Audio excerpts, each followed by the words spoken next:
an amazing Christian nation, formerly empire, amazing history. They were never colonized by Europe.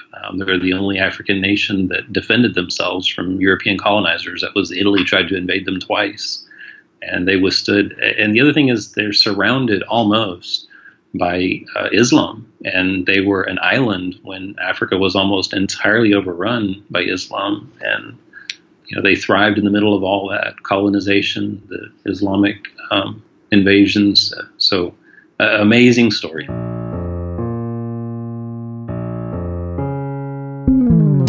This is Global Storyline with your host Dean W. Arnold, where we examine events current and past and place them in the global storyline. Our guest tonight is Matthew Bryan, who is an author living in Memphis and with 2 children. He's in the logistics industry. And he's the author of several books. One's called Superpower, Praying Like the Ancients. One's called Desperation, which is on addiction recovery. And one is on the 30-Day Prayer School, the best of E.M. Bounds for ADHD Christians. He's also the author of a book called The Forgotten Gospel, which I am reading now, which is highly recommended. And he's also a prolific blogger. He's got a website, MatthewBryan.net, that has a number of tremendous, well-researched articles on historical things, and he wrote one recently on Ethiopia, and that's why I've had brought him on the show this evening. This article is entitled "The Curious Case of Ethiopian Orthodoxy," and here's some basic facts about Ethiopia that if you aren't aware of, I'm going to share with you now, because Ethiopia is an extremely unusual country, and we're talking about global storylines. On this podcast, Ethiopia is a global storyline unto itself. Let me list for you several unique things about Ethiopia, and certainly its Christian and religious history, and see if how many of them you're aware of. It's arguably the first nation in the world that declared itself to be a Christian country. That happened at least by 325 A.D. Before becoming a Christian country, Ethiopia's government followed Moses and Judaism for over 1,000 years, beginning with the Queen of Sheba visiting Solomon. We know that story from the Old Testament and them having a son together. Most Ethiopians believe that the Ark of the Covenant actually ended up in Ethiopia. Every church in Ethiopia has a little model of the Ark of the Covenant, and it's a major part of their belief system, their history, their legend, their folklore. And then there's some modern scholars who agree that that's the case. And we'll talk about that in a little more detail. Historical and DNA evidence points to the strong possibility, I'm persuaded, that the Garden of Eden was actually in Ethiopia. That's also part of their history and their folklore. The Genesis account talks about the Nile River. It's called the Gihon in Genesis, but the Nile River is one of the 4 rivers that comes out of the main river in Eden, and that main river is likely associated with the Nile, which is the largest river in the world. Beyond that, you've got DNA evidence. DNA scientists say that the first human beings lived in Ethiopia. Mitochondrial Eve is from Ethiopia. So that's a unique thing for Ethiopia and their history. The Ethiopian Orthodox Church is the largest, third largest Christian denomination in the entire world. You've got Roman Catholics, Orthodox, and then Ethiopian. Ethiopians have a very large and ancient monastic tradition. They've operated a monastery in Jerusalem for thousands of years. The Book of Enoch was rediscovered there in the 15th or 16th century. And also Ethiopia boasts the longest lasting Christian monarch and dynasty, stretching from King Solomon's son Menelik in 1000 BC to Haile Selassie, who was deposed and killed in Ethiopia by communists in 1974. So quite a rich history. There's a longer list even than that to share, but Ethiopia is a Christian treasure that we need to know about. So Matthew Bryan has written this book, or this article on the curious case of Ethiopian Orthodoxy, and he captured a lot of the cool things about Ethiopia. So we're going to talk to him today, and we're also going to talk in detail about why the Ethiopian Church is not in communion with the Roman Catholic or the Eastern Orthodox Church, and what some of the technicalities are in the church councils that cause that to happen. So.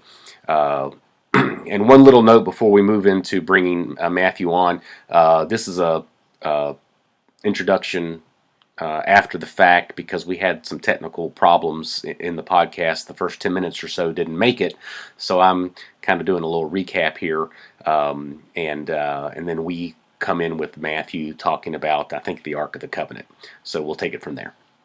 So, in talking about Ark of the Covenant in Ethiopia, there was a BBC journalist named Graham Hancock who in the early 1990s wrote a book and did a documentary and talked about a pretty decent theory of how the Ark of the Covenant was in Ethiopia. And it raised quite a stir. And a lot of people got very excited about it, and there was scholarly debate on both sides as to whether there was any validity to the theory. But he basically said that the Ark of the Covenant was swifted away from Jerusalem right before the Babylonians destroyed Jerusalem in 500 something BC, and that it was brought to an island in the middle of the Nile River near Egypt for several hundred years, and there's a replica of the temple there, ancient ruins. It's kind of weird, to have to explain that. And then a few hundred years later, when that area got endangered by, certain types of armies, it eventually made its way to Ethiopia. And of course, there is a very strong Ethiopian tradition that they do house the Ark of the Covenant. So that kind of reemerged more scholarly, factual, evidential ideas about the idea of the Ark of the Covenant actually being in Ethiopia. And you go ahead and tell us about the Ethiopian documents or histories that give that story. Correct. That's called the Hebrew Nagast. What's fascinating to me is that the removal of the Ark, to my knowledge, is nowhere in the scriptures. You would think that that'd be a prime point that would be included when that happened, where it went, but it's not in there. The Kibra Nagast, however, is an Ethiopian, I think they call it a national treasure. They consider it their history. It dates back to at least 1200 AD, and of course they believe it dates far further back than that. The Kibra Nagast, it literally means the glory of kings, and it's a very enjoyable read, whether you take it as fact or take an interesting read. It is very enjoyable. It goes into the visit of the Queen of Sheba, the Queen of Saba is how they would pronounce it. Saba being one of the cities both in Ethiopia and then a similarly named city in the Arabian Peninsula, which was part of the Aksumite Empire, the Ethiopian Empire. The Ethiopian Empire stretched from Ethiopia across much of Sudan, Eritrea, and even the southern Arabian Peninsula.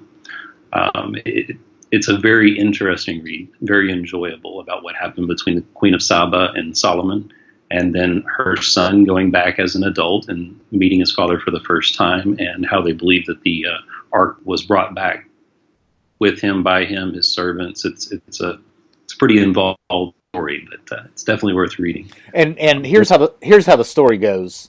The story goes that, of course, the Queen of Sheba and Solomon had a child. His name was Menelik, and when Sheba and Menelik brought Judaism, I'm not sure what the proper term there is, but the religion of Moses to Ethiopia, and when Menelik became an adult, he went back to Jerusalem to meet his father, and after he was done, Solomon sent the high priest Zadok and a bunch of other priests and a whole retinue of people with Menelik to go back to Ethiopia to really establish the religion and his a portion of his Solomonic dynasty there in Ethiopia. And according to the Kibra Nagast, this Ethiopian tradition says that Zadok was frustrated with the corruption that was going on in Solomon's empire, and if you read the scriptures, you do see that Solomon turned into an apostate somewhat later in his life, and so that Zadok was disgusted with that, and so he made a replica of the Ark of the Covenant took the real Ark of the Covenant with him to Ethiopia with Menelik and left the replica there in Jerusalem. Solomon didn't find out about it until later in life. He was upset about it, but he just didn't say anything about it and kept and it stayed a secret that way. And so that the real Ark of the Covenant came with Zadok and Menelik to Ethiopia in 1000 AD, and that is the Ethiopian story. Now, to me, it makes more sense if the Ark of the Covenant is actually going to be in Ethiopia, that it got swifted away right before the Babylonians invaded, and they had to take it to a safe place, and it eventually made it to the second largest expression of Judaism in the world besides Jerusalem, which was Ethiopia at the time. So that makes more sense to me. But that's the Ethiopian tradition, and it's it is a fun read, like you say, but you have to there's a part of the story where I think the queen or some woman in the story, her foot turns into a donkey's foot, it's hard to take the story literally. However, if you believe in the Bible, you got talking donkeys and you got talking snakes and, you got all sorts of weird things, floating axe heads and whatever. So you can't necessarily say that the tradition's not true just because there's a couple of crazy nutty stories in it. But that is how that tradition goes. So thank you for sharing that. So there is this tradition of the Ark of the Covenant associated with Ethiopia. Every church in Ethiopia, and there's thousands of them all over the country, are required to have a replica of the Ark of the Covenant in the altar of the church. What's that? A tabot, T-A-B-O-T. Yeah, exactly. And so that's part of their tradition. Now, I was talking to someone today about this in preparation for this interview, and it's interesting that if you believe the Ark of the Covenant is in Ethiopia, or even if it's not, it's very interesting that Ethiopians are Orthodox Christians. So they're worshiping Jesus Christ, the Father, Son, and the Holy Spirit. They're venerating Christ's mother Mary, and that's where all the attention is. They're also very enamored with the Ark of the Covenant, but they don't worship the Ark of the Covenant, and they're not Jewish believers. They've moved into the fullness of worshiping God, which is the Holy Trinity and Jesus Christ. So, whatever you think about where the Ark is, and literally they keep the Ark in its proper context, which I think is kind of interesting. All right, let's talk about one more topic before we get into the 451 Monophysite heresy, and that is that the Garden of Eden is arguably in Ethiopia. Now, Ethiopia has its legends that the Garden of Eden is there, which various countries have that legend. So that you have to kind of take that for what it's worth. But there's some other pieces of evidence that are compelling. One is that Ethiopia is at the source of the Nile, and the Nile is one of the rivers mentioned for the four rivers that flow out of Eden. And it's actually in the scriptures it's called Gihon, but it's pretty clear from scriptures and looking at Josephus and other scholars that the Gihon is the Nile. And these four rivers came out of a great river, and the Nile is the largest river on the planet. So Ethiopia is at the source of the Nile. So for there, you've got some decent clues. And then the kicker for me is that DNA research shows that what they call mitochondrial Eve, or the source of where all human beings started from, is right in Ethiopia. Of course, they found Lucy and these other strange skulls in Ethiopia too. I don't take much account in that. I'm not into that, but so much. But so for a lot of different reasons, it's arguable that the Garden of Eden itself started in Ethiopia. So it's another feather in their cap. Any thoughts on that? No, I can't say I've looked into that a whole lot. The other thing that I find very interesting is the relative peace between Islam and Christianity there in Ethiopia.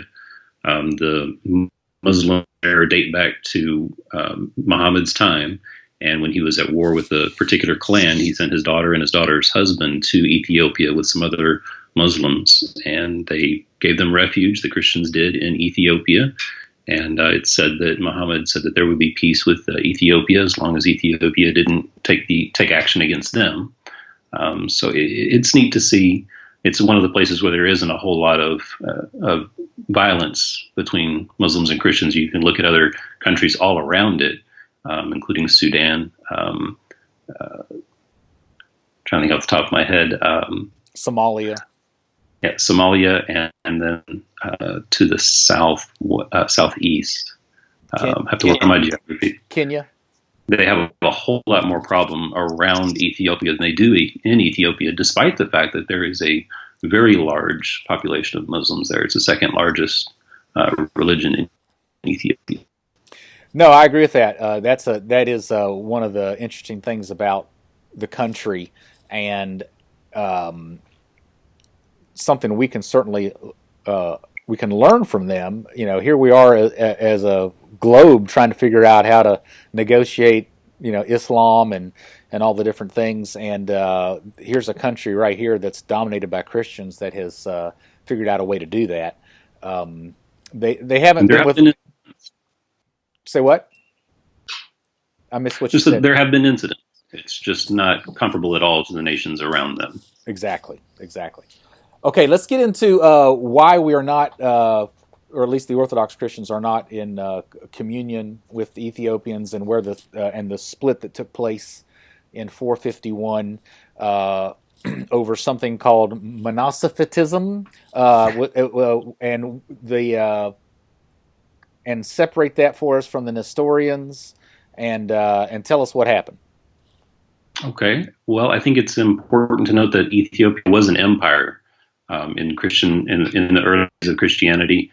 So whether or not they were the first nation, they have easy claim to being the first empire who ascribed to Christianity. So at the time of the Council of Nicaea, you had Ethiopia as an empire, you had Rome as an empire, Persia, and then China. And China wasn't really at war with people because they were so far removed, but they were being traded with on the Silk Route, and they were known of. But you had four empires, not just one, not just the Roman Empire. Ethiopia was very strong. It was the third largest empire at the time. But it, again, wasn't at war with Persia or Rome because of geography, while Persia and Rome were almost always fighting with one another. So you had four empires. And then there's the city in Egypt, Alexandria. And Alexandria was very highly revered, had been for 600 years as a Jewish settlement, a Jewish place of learning. That's where the Jewish philosopher Philo was born. That's where the Greek Septuagint translation of the Jewish scriptures was created, was in Alexandria. And then you've got a line of bishops in Alexandria, starting from Mark, who wrote the Gospel of Mark, all the way through to the Bishop Athanasius, who was the great hero of the Council of Nicaea, who very firmly defended the Trinitarian doctrine. So you just have this amazing city with a great history of honor. And at the Council of Chalcedon, so Dioscorus follows the Nicene Creed, and he follows the understanding of the Trinity and the Incarnation, and he specifically uses words that Cyril used for the Incarnation, and that is mia physis, one nature. So Cyril said that the two natures were united in mia physis, in one nature, and then they used the descriptors, unseparated, without confusion, without change. And these are Chalcedonian words. These are words that the Eastern Orthodox and the Roman Empire also agree with, or Roman Catholic. But he claims this word, miaphysis, that everybody else isn't comfortable with because there was a heresy at the time called monophysitism. Pronounce it differently, but the monophysite idea that Jesus only had one nature, that he was no longer truly human, that the joining of the divine and the human nature, the divine overtook the human, so that we could no longer actually refer to Jesus as having a human nature because he was monophysis, not miaphysis, but monophysis, that he only had one nature instead of the two natures being united as one without change, without separation, without confusion, which is the the Orthodox understanding, and one that Dioscorus actually ascribed to. But he wanted to use the words miaphysis, and because of the monophysite heresy, and I can't think off the top of my head the name of the person who had been teaching it, Eutyches, the monophysite heresy. Because of that, everybody else wasn't comfortable with it. They were demanding to say that he had two natures that were united, without using the words that Cyril used, united miaphysis. So the miaphysite, Dioscorus was holding to that, and they called him forth, and they wanted to lay their accusations, and he just refused to come. He was there at the council, but then he refused to come when he was called for questioning. And so he was deposed, not because of his beliefs, because perhaps he could have defended them, but he didn't defend them. He didn't go forth, and because he didn't come forward when called at the council, for that reason, just that technical reason, he was deposed. Why didn't he go forward? I can't understand it. Presumably, he just thought it wouldn't be a fair trial. There weren't enough people sympathetic to his view. He certainly considered his view to be Cyrillian, to be of Cyril, and to be correct. But whether he was right to do it or not, he refused to come forward for the accusations and questions. Okay. So in Egypt, in Alexandria, which is this ancient 600-year-old, by that time 700-year-old bastion of Judaism and Christianity, with this excellent history of Philo and the Septuagint translation and bishops from Mark to Athanasius, most of the people in Egypt and Alexandria were sympathetic to Dioscorus. After all, Dioscorus was just using the words of Cyril, and so they think that a terrible thing has happened in Chalcedon, and they get upset, and they remain loyal to Dioscorus, who is banished. And then the empire, the Roman Empire, installs a new archbishop that most of the people in Alexandria and Egypt rejected as being someone who had been foisted upon them instead of their authentic and rightful bishop, Dioscorus. And then Egypt was sympathetic to them. Egypt had actually received their bishop structure. Ethiopia had received their bishop structure from Egypt. Frumentius is the name of the person who came as a slave to Egypt, rose up through the ranks, serving the king, preaching the gospel to the king or emperor of the Ethiopian Empire, and converting him. And then after he did so, he went up to Egypt, to the archbishop in Egypt of Alexandria, and asked, and this was Athanasius himself, he asked Athanasius to send bishops, and Athanasius said, well, I make you a bishop, now go back. He said there'd be nobody better. You're the one who's already been doing it. You're the one who lives there and loves there and has been effective. So they traced their bishops in Ethiopia back to Athanasius, the archbishop of Alexandria, who was in the line of Cyril and Dioscorus. So when Dioscorus was rejected, the Ethiopians were sympathetic to Dioscorus. One more very fun to me is when Constantius, which is the son of Constantine, when he installed Eusebius of Nicomedia, an Arian, an open heretic in our modern understanding of Christianity, to the bishopric of Constantinople. Well, he tried to send a new archbishop to Ethiopia because he didn't like the fact that Ethiopia was an Arian. And so when he sent his new archbishop down to Ethiopia, he was utterly rejected and shipped back to sea. So at that time, Ethiopia was the only Orthodox Christian empire when Eusebius of Nicomedia had taken over Constantinople. Yeah, I think you mentioned that in your article. So the argument could be made that for a certain period of time in history, Ethiopia was the only place on the globe that was preserving Trinitarian theology. I'm not sure if the Armenians would agree, but it was definitely the only Trinitarian Christian empire. The empire was the only one, because you had Rome, which had fallen under Arianism by having an Arian at the head of their capital, that bishopric.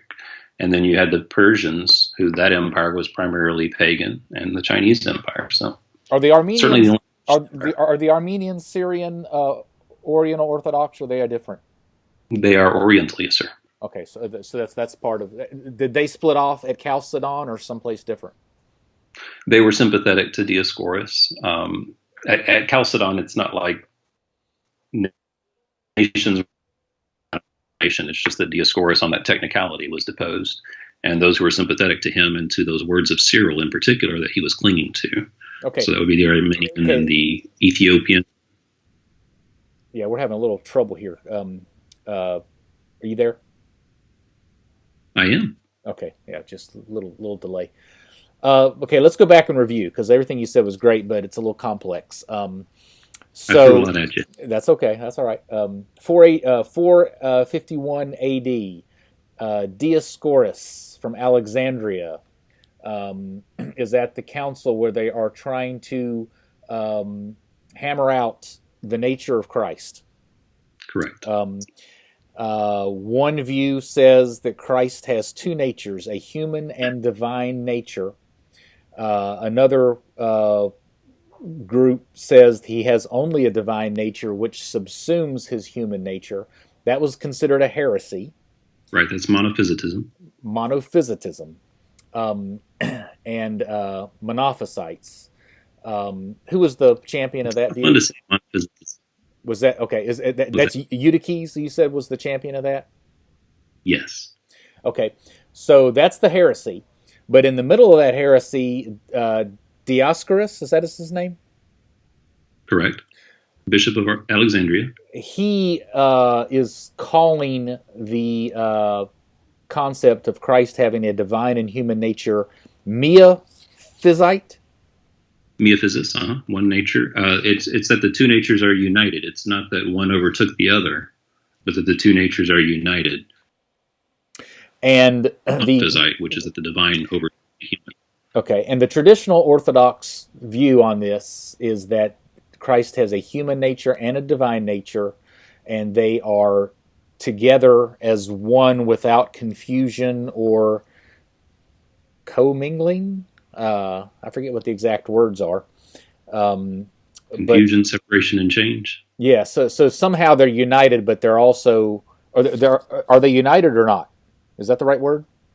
Yes, the argument is whether they're united in one person or united in one nature. As best I can tell, it really is just splitting hairs. There's been talks between the Oriental and the Eastern Orthodox in modern years, especially in the 80s and 90s. And they pretty much came to the conclusion that, hey, we're just splitting hairs. We really mean the same thing. We're using different words for the same truth. Problem is, both the Oriental Orthodox and the Eastern Orthodox have their traditions that they rightly are proud of. They don't want to dishonor those that came before them, and those that came before them pronounced anathemas on each other.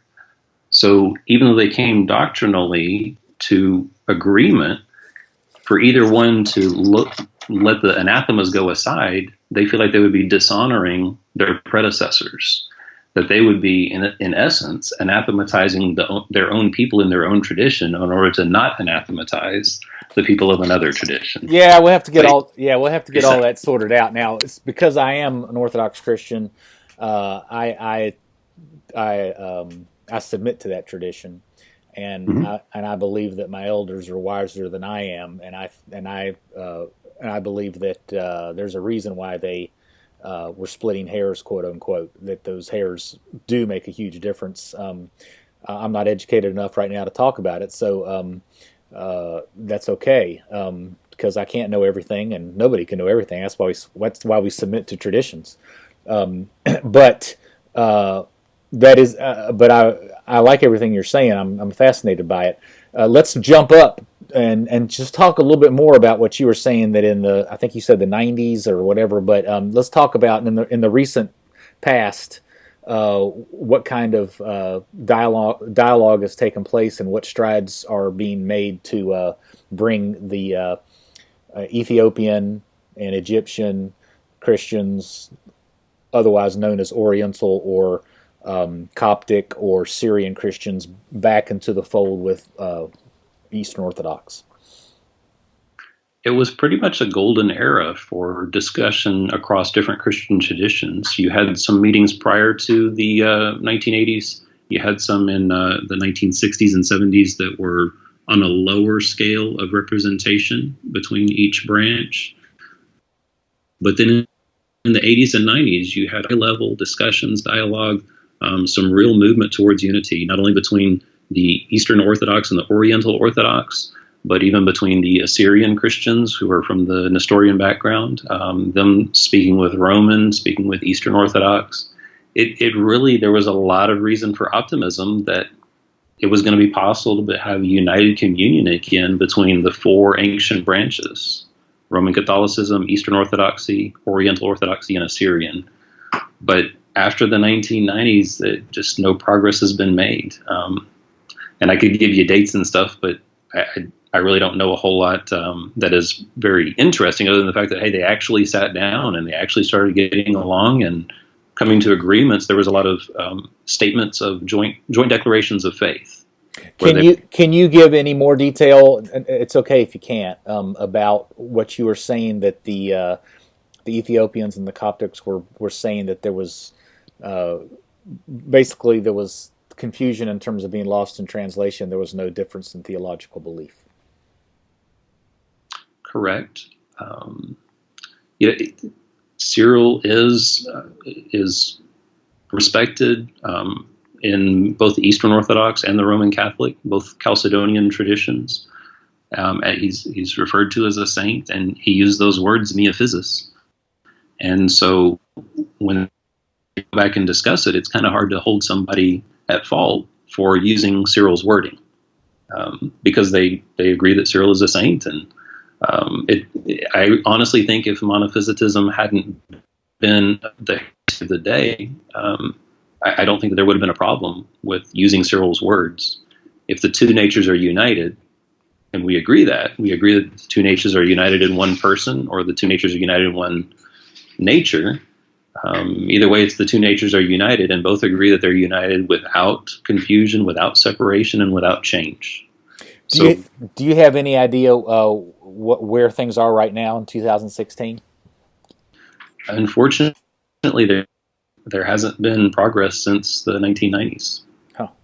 I'd like to say that there was, but I think the big news lately was the meeting between the Archbishop of Russia and the Roman Catholic Pope in Cuba. Was that a year ago, I think?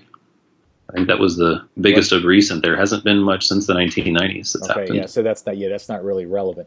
I was in Ethiopia about 6 months ago, and I got to have lunch and get to know the head of church history for the Ethiopian Orthodox Church, and so we had lunch in Addis Ababa, and it was a good time.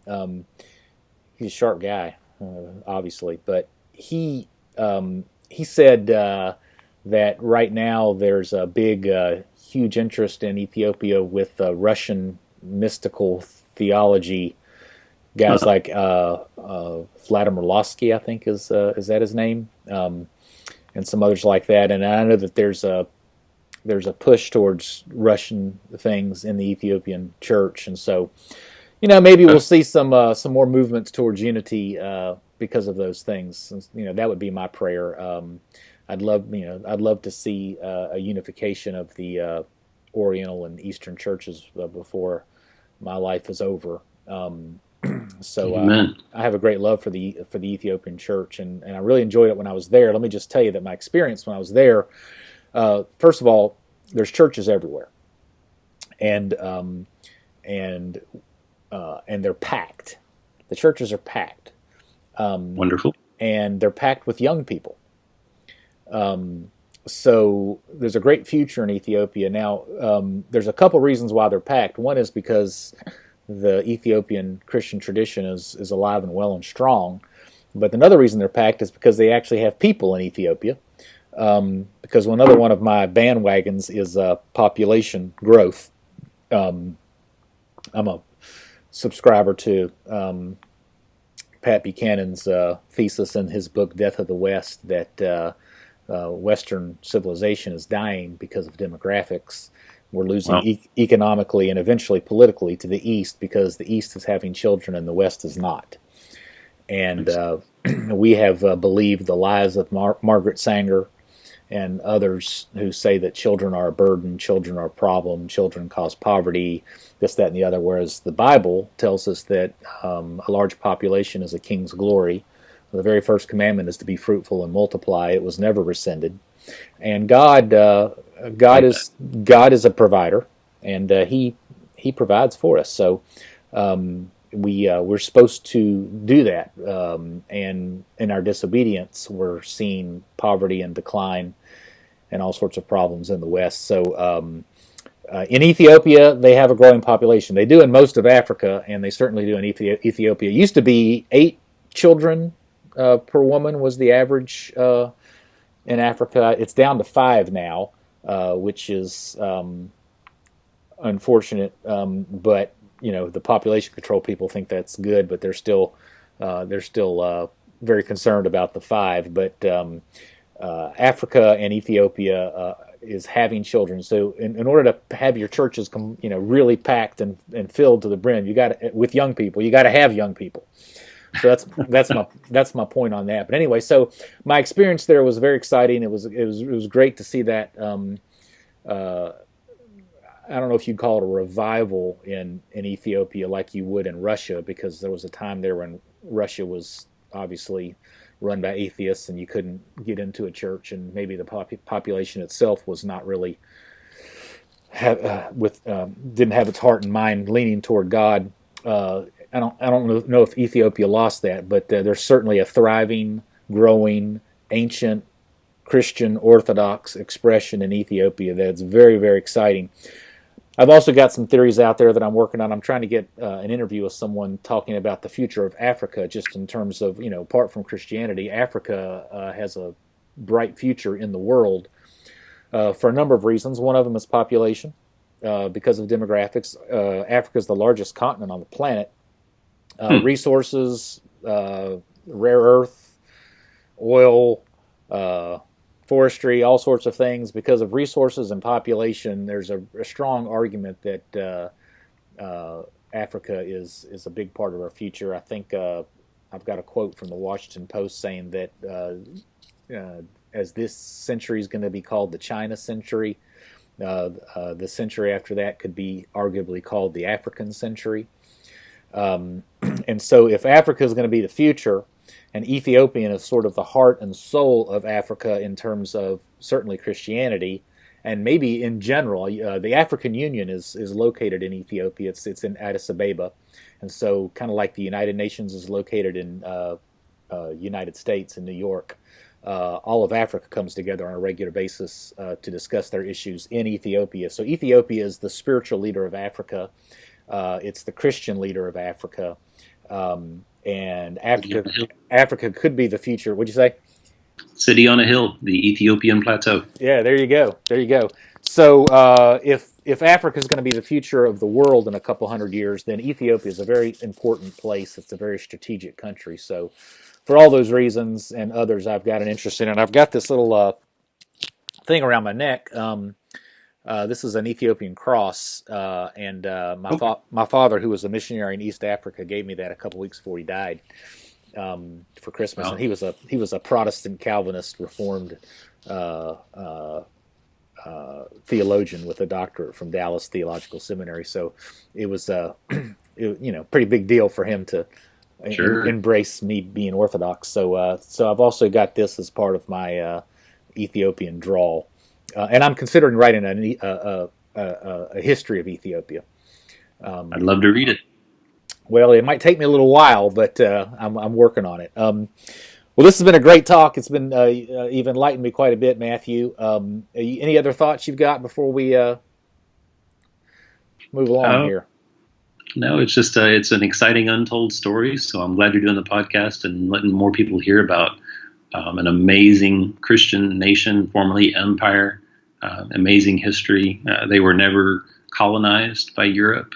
They're the only African nation that defended themselves from European colonizers. That was Italy tried to invade them twice, and they withstood. And the other thing is they're surrounded almost by Islam, and they were an island when Africa was almost entirely overrun by Islam. And they thrived in the middle of all that colonization, the Islamic invasions.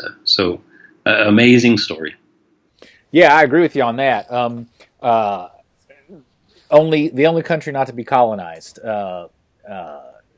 So a lot of pride there, and rightly so. Now, I haven't mentioned yet that you have a website, MatthewBryan.net. I do. Bryan, MatthewBryan.net. I encourage you to go to that website. He's got a bunch of articles, very thoughtful articles that I highly recommend. Do you have a book about the kingdom of Jesus, or is that just it's actually long about article? the gospel of the kingdom. Okay, I didn't list that when I introduced you. That's all right. But I would highly recommend that book. It's very interesting, which basically, in a gist, puts emphasis on the word gospel having more to do with Christ as King and Conqueror than sort of our modern notions of the gospel is about forgiving your sins. Not that the gospel doesn't include forgiving your sins, but the whole notion of the gospel and the word and what it means and what its largest context is that the king has arrived and he's here to take names and conquer. Amen. Glad he conquered me. Amen. Well, on that note, we'll cut out today, and thanks so much for your time, and it's good being with you today, Matthew. Enjoyed it, Dean. Thank you.